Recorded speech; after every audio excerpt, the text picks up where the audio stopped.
അസ്സലാമലൈക്കും. അച്ചൂസ് ടൈമിൻ്റെ പുതിയൊരു വീഡിയോയിലേക്ക് എല്ലാവർക്കും സ്വാഗതം. ഇന്ന് നമ്മൾ വളരെ പെട്ടെന്ന് തയ്യാറാക്കിയെടുക്കാൻ പറ്റിയിട്ടുള്ള നല്ല സ്വീറ്റ് ആയിട്ടുള്ളൊരു റെസിപ്പിയാണ് കാണിക്കുന്നത്. കുട്ടികൾക്കും വലിയവർക്കൊക്കെ ഒരുപോലെ ഇഷ്ടപ്പെടുന്ന നമുക്ക് ഡെസേർട്ടായിട്ടും പായസമായിട്ടും ഒക്കെ സെർവ് ചെയ്യാൻ പറ്റിയിട്ടുള്ളൊരു റെസിപ്പിയാണ്. അപ്പോൾ ഇതെങ്ങനെയാണ് തയ്യാറാക്കിയെടുക്കുന്നതെന്ന് കാണാം. അതിനു മുന്നേ നമ്മുടെ ചാനൽ ആദ്യമായിട്ടാണ് കാണുന്നതെങ്കിൽ അച്ചൂസ് ടൈം എന്ന ചാനൽ സബ്സ്ക്രൈബ് ചെയ്യാൻ മറക്കരുതേ. ഇതിന് വേണ്ടി നമുക്ക് ആദ്യം തന്നെ ക്യാരറ്റാണ് എടുക്കേണ്ടത്. അത് നന്നായിട്ട് കഴുകി തൊലി കളഞ്ഞ് എടുത്തിട്ടുണ്ട്. ഇനി ഇത് നമുക്ക് ചെറിയ പീസായിട്ട് കട്ട് ചെയ്തെടുക്കാം. ഞാനിപ്പോൾ എടുക്കുന്ന ബാക്കിയുള്ള ഇൻഗ്രീഡിയൻസിൻ്റെ അളവിനനുസരിച്ചിട്ട് നമ്മളടുത്ത് വലിയ ക്യാരറ്റാണെങ്കിൽ 2 എണ്ണം മതിയാകും. ഇതിപ്പോൾ ചെറുതായതുകൊണ്ടാണ് 4 എണ്ണം എടുത്തത്. ഇനി ഇത് ചെറിയ പീസായിട്ട് കട്ട് ചെയ്യുന്നുണ്ട്. നമ്മളിത് മിക്സിയിലിട്ടിട്ട് ഒന്നങ്ങ് അരച്ചെടുക്കുന്നുണ്ട്. അതിനാണ് ചെറിയ പീസായിട്ട് കട്ട് ചെയ്യുന്നത്. ഇനി ഇത് മിക്സിയുടെ ജാറിലോട്ട് മാറ്റി കൊടുക്കുക. ഇനി ഈ ഒരു ക്യാരറ്റ് അരിയാൻ വേണ്ടിയിട്ടുള്ള അത്രയും കുറച്ച് പാൽ ഒഴിച്ച് കൊടുത്തിട്ട് ഇത് നന്നായിട്ടൊന്ന് അരച്ചെടുക്കുക.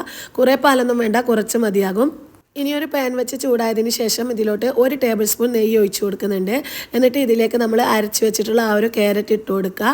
അതിലോട്ട് കുറച്ച് ഫ്ലേവറിന് വേണ്ടിയിട്ട് ഏലക്ക പൊടിച്ചതും ഒരു നുള്ളു ഉപ്പും ചേർത്ത് കൊടുത്തിട്ട് നന്നായിട്ട് ഇതൊന്ന് ഇളക്കി കൊടുക്കുന്നുണ്ട്. നമ്മുടെ ക്യാരറ്റിൻ്റെ ആ ഒരു പച്ച ടേസ്റ്റ് ഉണ്ടല്ലോ, അത് മാറുന്നത് വരെ ഇതൊന്ന് ഇളക്കി കൊടുക്കുക. എന്നിട്ട് ഇതിലേക്ക് കുറച്ച് പാല് ആ ഒരു മിക്സിയുടെ ജാറിൽ തന്നെ ഒഴിച്ചിട്ട് ഒന്നങ്ങ് കറക്കിയിട്ട് ഇതിലോട്ട് ഒഴിച്ച് കൊടുക്കുന്നുണ്ട്. വളരെ കുറച്ച് മതിയാകും പാല്. അതും കൂടി ഒഴിച്ചിട്ട് നന്നായിട്ട് ഇതൊന്ന് തിളപ്പിച്ചെടുക്കുക. തിളച്ച് വരുന്ന സമയത്ത് ഇതിലോട്ട് നമുക്ക് മധുരത്തിന് ആവശ്യമായിട്ടുള്ള പഞ്ചസാര ചേർത്ത് കൊടുക്കാം. ഇനി ഇതിലേക്ക് 1/2 കപ്പ് റവ ചേർത്ത് കൊടുക്കുന്നുണ്ട്. റവ വറുത്തതോ വറുക്കാത്തതോ ഏതായാലും കുഴപ്പമില്ല. റവ ചേർത്ത് കൊടുത്തിട്ട് കൈ എടുക്കാതെ ഇതൊന്ന് ഇളക്കി കൊടുക്കുക. അല്ലാന്നുണ്ടെങ്കിൽ പെട്ടെന്ന് തന്നെ കട്ട കെട്ടിപ്പോവും. അപ്പോൾ കൈ എടുക്കാതെ നല്ലോണം ഇതൊന്ന് ഇളക്കണം. ആ ഒരു ക്യാരറ്റും പഞ്ചസാരയും ഒക്കെ റവയിൽ നല്ലോണം മിക്സ് ആകുന്ന തരത്തിൽ വേണം നമ്മളിത് ഇളക്കി കൊടുക്കാൻ. ഇതിൻ്റെ പരുവെന്ന് പറയുന്നത് നമ്മുടെ ആ ഒരു പാനിൽ നിന്നും വിട്ട് വരണം. ഇത് ഇളക്കുന്ന സമയത്ത് കണ്ടില്ലേ, ഇതുപോലെ പാനിൽ നിന്നും നല്ല അടിയിലൊന്നും ഒട്ടിപ്പിടിക്കാതെ വിട്ട് കിട്ടുന്ന ഈ ഒരു പരുവാകുന്ന സമയത്ത് നമുക്കിത് സ്റ്റൗ ഓഫ് ചെയ്തിട്ട് ചൂടാറാനായിട്ട് മാറ്റി വെക്കാം. നല്ലോണം തണുക്കേണ്ട ആവശ്യമൊന്നുമില്ല. ചെറിയൊരു ചൂടോട് കൂടെ വേണം നമ്മളിത് ബോൾസാക്കി എടുക്കാൻ. അങ്ങനെയാണെന്നുണ്ടെങ്കിൽ ഇത് നമുക്ക് പൊട്ടലൊന്നും ഇല്ലാതെ കറക്റ്റായിട്ട് നല്ല ഷേപ്പിൽ നമുക്കിത് റൗണ്ട് ചെയ്തെടുക്കാൻ പറ്റും. കണ്ടില്ലേ, ഇതുപോലെ നമുക്ക് ചെയ്തെടുക്കാൻ പറ്റും. അതിനായിട്ട് കയ്യിൽ കുറച്ച് എണ്ണ തടവിയിട്ട് നമുക്ക് ഇഷ്ടമുള്ള ഓരോ വലുപ്പത്തിൽ നമ്മുടെ ഗുലാബ് ജാമുൻ ഉണ്ടല്ലോ, അതിൻ്റെയൊക്കെ ആ ഒരു ഷേപ്പിൽ ഇതുപോലെ റൗണ്ട് ചെയ്തെടുക്കുക. ഇനി ഇതെല്ലാം മുഴുവനായിട്ടും ഇതുപോലെ തന്നെ ഓരോന്നും ബോൾസാക്കി എടുക്കുക. ഇനി ഇത് നമുക്ക് നന്നായിട്ടൊന്ന് സോഫ്റ്റായിട്ട് കിട്ടാൻ വേണ്ടിയിട്ട് ഒന്നങ്ങ് സ്റ്റീം ചെയ്തെടുക്കണം. അതിനായിട്ട് സ്റ്റീമറിലോട്ട് കുറച്ച് എണ്ണ തടവിയതിന് ശേഷം അതിലോട്ട് ഓരോ ക്യാരറ്റിൻ്റെ ബോൾസും ഇട്ട് കൊടുക്കുക. എന്നിട്ട് 5 മിനിറ്റ് മാത്രം മതി, ഒരുപാടൊന്നും വേണ്ട. 5 മിനിറ്റോളം ഹൈ ഫ്ലെയിമിലിട്ടിട്ട് ഇതൊന്നങ്ങ് സ്റ്റീം ചെയ്തെടുക്കുക. ഇതിപ്പോൾ സ്റ്റീം ചെയ്തെടുത്തിട്ടുണ്ട്, നല്ല സോഫ്റ്റായി വന്നിട്ടുണ്ട്. അതിനി ചൂടാറാനായിട്ട് മാറ്റി വെക്കുക. ആ ഒരു സമയം കൊണ്ട് ഒരു പാനിലോട്ട് 500 ml പാൽ ഒഴിച്ച് കൊടുക്കുന്നുണ്ട്. നമ്മുടെ സാധാരണ പശുവും പാലുണ്ടല്ലോ അത്. ഇനി ഇതിലോട്ട് മധുരത്തിന് ആവശ്യമായിട്ടുള്ള പഞ്ചസാര ചേർക്കുക. മിൽക്ക് മെയ്ഡ് ചേർക്കുന്നുണ്ടെങ്കിൽ പഞ്ചസാരയുടെ അളവ് കുറച്ച് മതി. ഞാനിപ്പോൾ മിൽക്ക് മെയ്ഡ് യൂസ് ചെയ്യുന്നില്ല, അതുകൊണ്ട് 1/2 കപ്പോളം പഞ്ചസാര ചേർത്ത് കൊടുക്കുന്നുണ്ട്. എന്നിട്ട് ഇത് നല്ലോണം മിക്സ് ആക്കി എടുക്കുക. നമ്മുടെ ക്യാരറ്റിൻ്റെ ബോൾസ് സ്റ്റീം ചെയ്തപ്പോൾ നല്ല സോഫ്റ്റായി വന്നിട്ടുണ്ട്. ഇനി ആ ഒരു പാല് ഒരുപാടൊന്നും തിളക്കണ്ട, ഒന്നങ്ങ് തിള വരുന്ന സമയത്ത് നമ്മൾ ആ ഒരു ക്യാരറ്റിൻ്റെ ബോൾസ് അതിലോട്ട് ഇട്ട് കൊടുക്കുക. എന്നിട്ട് ഇതിന് ചെറിയൊരു തിക്നെസ് കിട്ടാനായിട്ട് 1 ടേബിൾ സ്പൂൺ കോൺഫ്ലോർ പൗഡർ എടുത്തിട്ടുണ്ട്. അതിലോട്ട് കുറച്ച് പാൽ ഒഴിച്ചിട്ട് നന്നായിട്ട് കട്ടകളൊന്നും ഇല്ലാതെ മിക്സ് ആക്കി എടുക്കുക. എന്നിട്ട് അത് ആ ഒരു പാലിൻ്റെ മിക്സ് ഉണ്ടല്ലോ അതിലോട്ട് ഒഴിച്ചു കൊടുക്കുക. എന്നിട്ട് ഇത് നന്നായിട്ട് നമ്മൾ ഇളക്കി കൊടുക്കുക.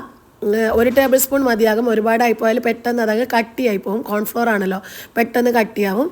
ഇനി ഇത് നല്ലോണം ഇളക്കി കൊടുക്കുക. എന്നിട്ട് ഈ ഒരു സമയത്ത് മധുരം ആവശ്യമുണ്ടെങ്കിൽ ചേർത്ത് കൊടുക്കുക. ഇനി ഇതിലോട്ട് നമുക്ക് ഇഷ്ടമുള്ള നമ്മുടെ കയ്യിൽ ഏതാണോ ഉള്ളത് ആ ഒരു നട്ട്സ് ഒന്നങ്ങ് ഗ്രേറ്റ് ചെയ്തിട്ട് ഇട്ട് കൊടുക്കുന്നുണ്ട്. അതുപോലെ തന്നെ നല്ലൊരു ഫ്ലേവർ കിട്ടാനായിട്ട് ഞാനിപ്പോൾ റോസ് വാട്ടറാണ് ചേർക്കുന്നത്. ഇതിന് പകരം നമുക്ക് വാനില എസൻസോ അങ്ങനെ ഏതെങ്കിലും എസൻസ് ചേർക്കാം. ഇനിയിപ്പോൾ അതൊന്നും ഇല്ലെങ്കിൽ കുറച്ച് ഏലക്ക പൊടിച്ചത് ചേർത്ത് കൊടുത്താലും മതി, ജസ്റ്റ് ഒരു ഫ്ലേവർ കിട്ടാനായിട്ട്. ഇനി ഇതെല്ലാം കൂടി നല്ലോണം മിക്സ് ചെയ്തിട്ട് അടച്ച് വെച്ചിട്ട് ഹൈ ഫ്ലെയിമിൽ ഒരു 2 മിനിറ്റോളം ഒന്നങ്ങ് തിളപ്പിച്ചെടുക്കുക. ആ ഒരു ക്യാരറ്റിൻ്റെ ബോൾസിൽ പാലിൻ്റെ മിക്സ് നന്നായിട്ട് പിടിച്ച് കിട്ടാൻ വേണ്ടിയിട്ട് ഒന്നങ്ങ് തിളപ്പിച്ചെടുക്കുക. ഇത്രയേ ഉള്ളൂ. വളരെ സിമ്പിളായിട്ട് നമുക്ക് ഉണ്ടാക്കിയെടുക്കാൻ പറ്റിയിട്ടുള്ളൊരു റെസിപ്പിയാണിത്. ഇത് നമ്മൾ ചൂടോടുകൂടെ ഈ ഒരു സമയത്ത് കഴിക്കുകയാണെന്നുണ്ടെങ്കിൽ പായസമായിട്ട് കഴിക്കാൻ പറ്റും.